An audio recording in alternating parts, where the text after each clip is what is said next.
नमस्कार, कल की तैयारी में आपका स्वागत है। आपके साथ मैं हूं मानसी दवे। भारतीय बाजार में लगभग कई सेशन की गिरावट और वॉर सिचुएशन से बाजार काफी हद तक परेशान हो रहे थे। ऐसे में एक सेशन ऐसा जहां पर हमने देखा कि गिरावट से तेजी में लौटते हुए बाजार नजर आए। बेंचमार्क से लेकर ब्रॉडर मार्केट्स में इस तरह के सेंटिमेंट्स थे। ये वजह इसके पीछे की रही, क्रूड का उबाल जो था, बड़ा उबाल, वो थमा।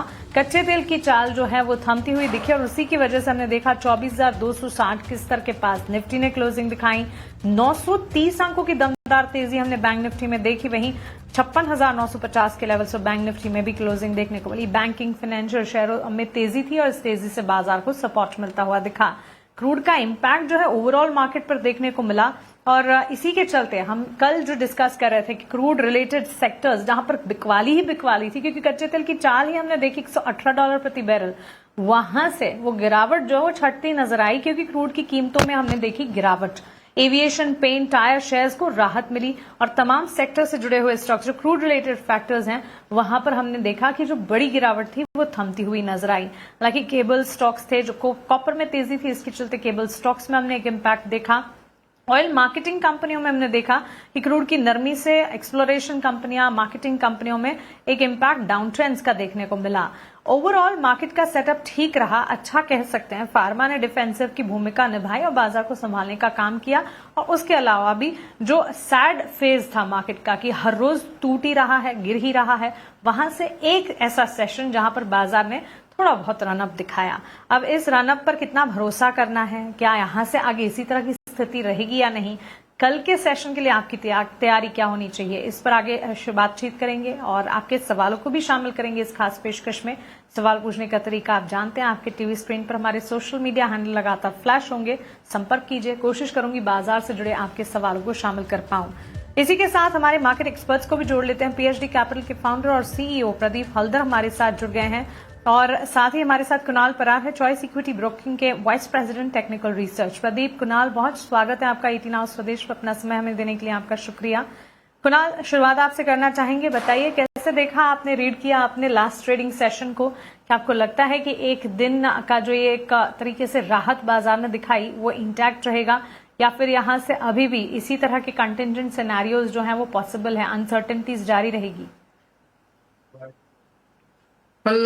गुड आफ्टरनून आप दोनों को। एंड मार्केट की बात करें, नो डाउट आज अच्छी खासी रिकवरी हमें देखने को मिली। 230 पॉइंट चढ़ के निफ्टी ने अपना जो क्लोजिंग दिखाया है। एंड कहीं ना कहीं इसमें सबसे बड़ा हाथ न्यूज का भी था।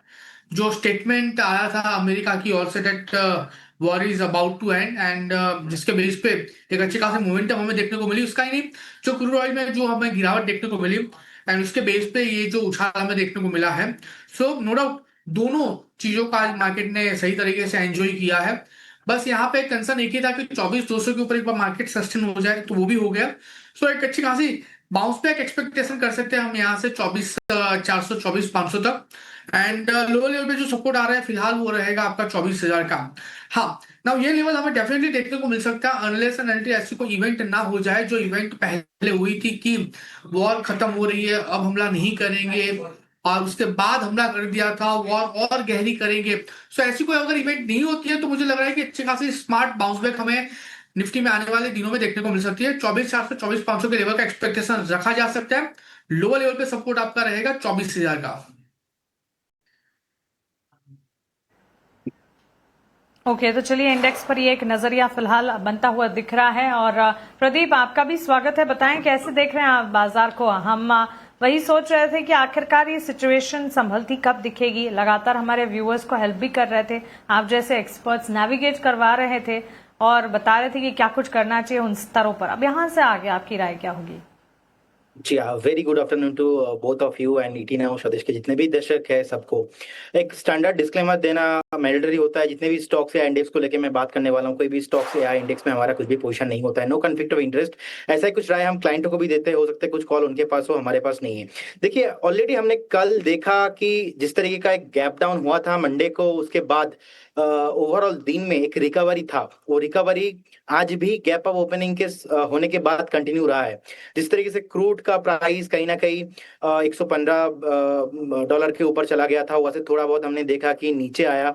तो ओवरऑल ये जो जियो पॉलिटिकल टेंशन अभी ऑनगोइंग चल रहा है कहीं ना कहीं मिडिल ईस्ट में, ये डिपेंड करेगा सिचुएशंस के ऊपर। अगर वॉर कमिंग डेज में इंक्रीज होता है तो जो वॉलेटिलिटी इंडेक्स है कहीं ना कहीं आज थोड़ा हल्का हुआ था, लेकिन कल जिस तरीके से इंक्रीज हुआ था तो मुझे लगता है कि कहीं ना कहीं ये भी नेक्स्ट फ्यूचर में कैरी फॉरवर्ड हो सकता है। तो इस हिसाब से देखा जाए निफ्टी का एक बहुत ही इंपॉर्टेंट सपोर्ट था 24,650 24,600 के आसपास। तो उसके नीचे आना अपने आप में थोड़ा बहुत वीकनेस है। तो जब तक अगेन 24,650 24,600 इसके ऊपर सस्टेन नहीं होता है, हमें लगता नहीं कि यहाँ पे फ्रेश लॉन्ग पोजीशन करना चाहिए। एंड बैंक निफ्टी का भी देखा जाए तो बैंक निफ्टी 56,950 के रेंज के आसपास क्लोजिंग रहा है। बैंक निफ्टी का एक सपोर्ट लास्ट 1 से 2 घंटे का अगर मैं एवरेज करता हूं तो ऑलमोस्ट 56,250 के रेंज पे होता है। तो जब तक बैंक निफ्टी इसके ऊपर है कुछ भी प्रॉब्लम नहीं लगता शॉर्ट टर्म में। एक बार फिर से थोड़ा बहुत पुल बैक आपको देखने को मिल सकता है, लेकिन निफ्टी बहुत ही क्रिटिकल सिचुएशन में है। 24,650 एंड अबव एक बार क्लोजिंग चाहिए।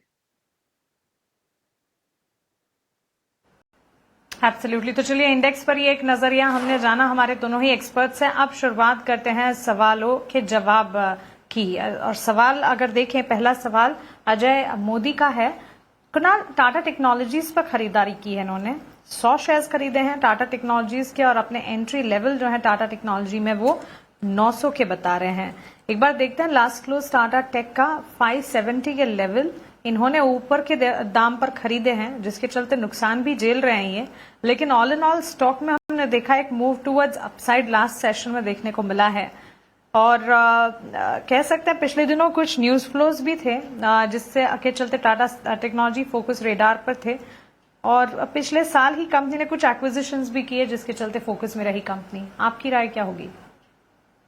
वेल 900 के अराउंड उनकी खरीदारी है एंड बहुत पहले की खरीदारी मैं कह सकता हूं, क्योंकि रिसेंटली पिछले 1 साल में तो स्टॉक ने 900 का हाई नहीं बनाया है। नाउ मैं ये जरूर कहूंगा कि प्रेसिडेंट लेवल 568 है, एक बार एवरेज करके चलने की सलाह यहाँ पे रहेगी। स्टॉक ने अच्छा खासा सपोर्ट यहाँ पे लिया हुआ है, यहाँ से बाउंस बैक में 690 से लेके 800 तक के टारगेट ये स्टॉक में देखने को मिल सकते हैं। और ये अच्छी कैटेगरी का स्टॉक है, सो इसमें घबराने वाली बात कुछ नहीं है। मैं कहूंगा कि अगर आप यहाँ पे एसआईपी भी करना चाहते हो पर्टिकुलर स्टॉक में तो एसआईपी भी कर सकते हो, क्योंकि आने वाले दिनों में अगर आप इसको एटलीस्ट 3 से 4 साल का टाइम देते हो तो मुझे लग रहा है कि ये वापस 2100 तक का भी लेवल आपको रिगेन करके दे सकता है। So overall view positive side का ही है। प्रेजेंट लेवल पे एक बार एवरेज करके चलने की सलाह है, और यहाँ पे अगर पॉसिबल है तो एसआईपी भी करके आप जा सकते हो टाटा टेक्नोलॉजीज लिमिटेड में।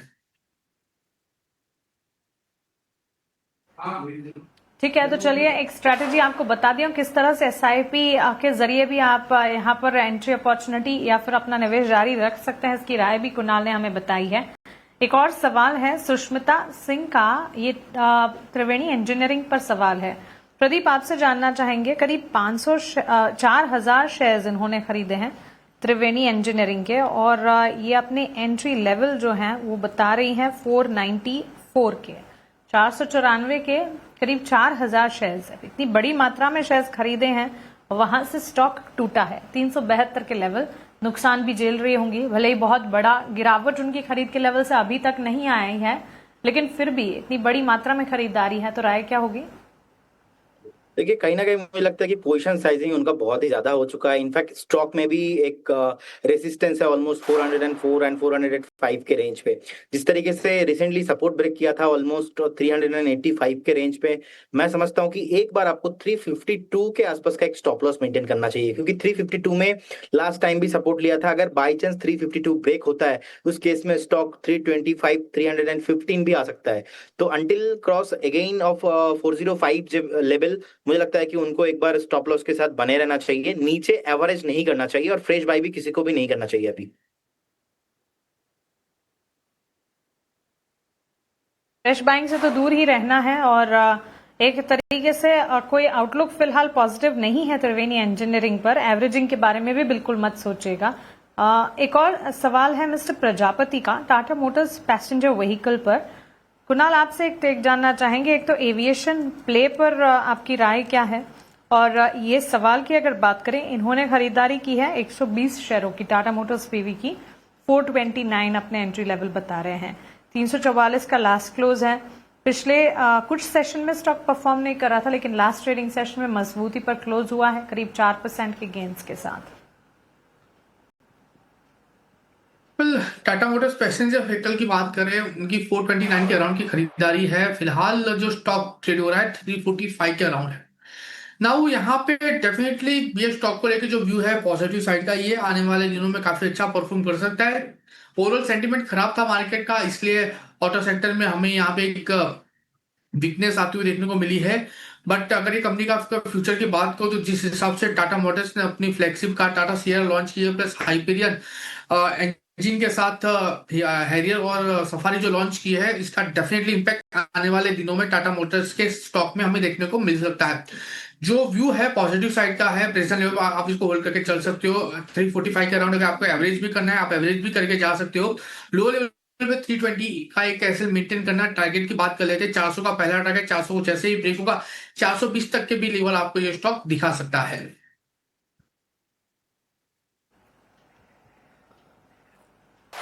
ऑलराइट, तो चलिए ये राय टाटा मोटर्स पीवी पर हमें मिली है। गौरव त्यागी सोनीपत से सवाल पूछ रहे हैं। प्रदीप, इनका सवाल gas authority of India limited पर है, गेल। इन्होंने 1000 शेयर्स खरीद रखे हैं, 180 अपने एंट्री लेवल बता रहे हैं और 1 साल तक का नजरिया वो बनाकर चल सकते हैं। यहां से फर्दर अपनी पोजीशन को इंटैक्ट रख सकते हैं। दूसरा स्टॉक है ओएनजीसी, यहां पर 12,000 शेयर्स खरीदे हैं, 283 अपने एंट्री लेवल बता रहे हैं 283 के। दोनों ही स्टॉक इनकी खरीदारी के स्तर के नीचे गए हैं। 6 मंथ का नजरिया ओएनजीसी पर भी है। एक तो राय कि बड़ी मात्रा में 12,000 शेयर्स क्यों ओएनजीसी की खरीदे इन्होंने, 1,000 shares gas authority of India limited के, क्या राय देंगे? एक तो इनकी स्क्रिप्ट परचेस पर भी आपका टेक बताइएगा, और क्वांटिटी क्या ज्यादा नहीं है ये एक साथ एक ही स्क्रिप्ट में इतने सारे स्टॉक्स ले लेना? जी ऑब्वियसली देखिए, क्वांटिटी तो नो डाउट उन्होंने बहुत ही बिग क्वांटिटी ले लिया है। और जिस तरीके से स्टॉक का चार्ट अगर हम देखेंगे, डाउन ट्रेंड ही चल रहा है। वीकली, मंथली एंड डेली तीनों सेटअप ही नेगेटिव है। कंटिन्यूअसली एक लोअर लो फॉर्मेशन है। इनफैक्ट जो अगर हम 50, 100 एंड 200 भी मूविंग एवरेज प्राइस देखेंगे, 200 मूविंग एवरेज प्राइस के भी नीचे चल रहा है। सो कहीं ना कहीं सपोर्ट नहीं ले पा रहा है गेल। एंड अगर हम देखेंगे अभी ऑलमोस्ट गेल का प्राइस जो चल रहा है 146, 147 के रेंज पे एक सपोर्ट है, 150 का रेंज चल रहा है। मैं समझता हूँ कि ज्यादा रिस्क उनको ज्यादा वेट नहीं करना चाहिए। एटलीस्ट आपको कुछ भी उछाल मिले, अगर उछाल में आपको कभी भी 162, 165 के रेंज पे मिलता है, 50% ऑफ योर क्वांटिटी आपको एक बार एग्जिट होना चाहिए। और बाकी अभी के हिसाब से आपको एक बार 142 का एक स्टॉप लॉस मेंटेन करना चाहिए, क्योंकि 145 में एक बहुत ही स्ट्रॉन्ग सपोर्ट मैं देख पा रहा हूँ। और ओएनजीसी ऑलरेडी हमने देखा कि ओएनजीसी एक अपस्ट्रीम स्टॉक है बेसिकली। जैसे ही क्रूड ऑयल का प्राइस ऊपर जाता है, ओएनजीसी, ऑयल इंडिया जैसे काउंटर्स भागने लगता है। अब रिसेंटली जैसे कि क्रूड ऑयल ऊपर भी आया था, लेकिन लास्ट 24 आवर्स में जिस तरीके से ऊपर से प्रॉफिट बुकिंग क्रूड ऑयल में देखने को मिला है, तो इसी के वजह से थोड़ा बहुत ओएनजीसी भी नीचे आया है। लेकिन ओएनजीसी बहुत ही प्रोमिनेंट एक स्टॉक है, फंडामेंटल भी अच्छा है। ऑलमोस्ट 238, 240 से हमने देखा रिसेंटली एक सपोर्ट भी लिया था। सो आई डोंट थिंक कि आपको ओएनजीसी बेचना चाहिए। हमारा कवरेज भी है, डिस्क्लेमर है, ऑलरेडी हमने कॉल भी इसमें जनरेट किया है। आपको बने रहना चाहिए। बहुत ही शॉर्ट टाइम में आपको एक बार 295, और अगर आपके पास 2 से 3 क्वार्टर का टाइम है तो 315 एंड 20 ऑन द वे आने के लिए रेडी हो रहा है। लेकिन गेल में जितना आपका बड़ा क्वांटिटी आपने लिया है, इतना क्वांटिटी नहीं आपको प्ले करना चाहिए। कुछ भी उछाल में एक बार आपको 50% क्वांटिटी एग्जिट करने का सलाह रहेगा। जी, ये राय आपको फिलहाल मिलती हुई। अब रुक करते हैं हमारे अगले सेगमेंट वैल्यू इन्वेस्टमेंट पिक का।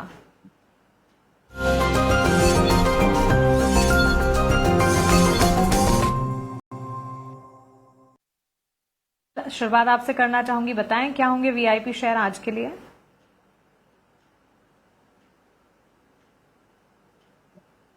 हेलो जी जी हेलो कुणाल, आपके वीआईपी वैल्यू इन्वेस्टमेंट पिक बताइएगा। ओके। मेरे ओर से दो स्टॉक है एज अ वीआईपी स्टॉक। सबसे पहला जो है एनएम इंडिया है। एक अच्छी खासी मोमेंटम आज के दिन में हमें देखने को मिली है। 880 के अराउंड ये स्टॉक ने क्लोजिंग दिया है। खरीदारी करके चलने की सलाह रहेगी 845 के एसएल के साथ। टारगेट की बात करें तो 908 पहला टारगेट है। जैसे ये ब्रेक होता है 953, 953 दूसरा टारगेट भी हमें यहाँ पे देखने को मिल सकता है। एंड दूसरा जो स्टॉक है वो जेके टायर है। 448 के राउंड का क्लोजिंग है। खरीदारी करके चलने की सलाह है 430 के एसएल के साथ। टारगेट की बात करें तो 463 का पहला टारगेट, एंड वो जैसे ही ब्रेक होता है 486 का दूसरा टारगेट भी आपको यहाँ पे देखने को मिल सकता है। ऑलराइट, दो स्टॉक्स इस पर कुणाल परार की तरफ से एज वीआईपी कैटेगरी। प्रदीप, आप बताइए आपके वैल्यू इन्वेस्टमेंट पे क्या होंगे? मैं भी दो कॉल लेके आया हूँ आज। पहला कंपनी रहेगा फार्मा से, वो है लुपिन।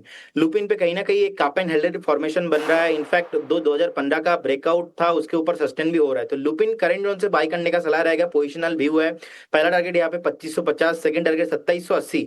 आपको 4 से 5 महीने का व्यू लेके चलना पड़ेगा। 2780 रहेगा फाइनल टारगेट। एक स्टॉप लॉस आपको 2145 में मेंटेन करना चाहिए। सेकंड जो स्टॉक मैं लेके आया हूँ, कंपनी का नाम रहेगा डायनामेटिक टेक्नोलॉजी। जिस तरीके से recently continuously higher high formation है और weekly, daily and monthly breakout लगाया है, इसमें पहला टारगेट ऑलमोस्ट 10,950 होना चाहिए। सेकंड टारगेट 11,600 होना चाहिए। एक स्टॉप लॉस आपको 9,750 के आसपास मेंटेन करना चाहिए। दोनों स्टॉक्स पे ही आप एक बार 3 से 4 महीने का व्यू लेके चलिए। ओके, बिल्कुल कुणाल, प्रदीप, बहुत शुक्रिया आपका हमारे साथ जुड़ने के लिए और हमारे व्यूअर्स की कल की तैयारी करवाने के लिए, साथ ही अपनी मार्केट पर राय हमारे बीच रखने के लिए। इस खास पेशकश में इतना ही, लेकिन 18 आवर स्वदेश पर खबरों का सिलसिला लगातार जारी है। आप बने रहे हमारे साथ। नमस्कार।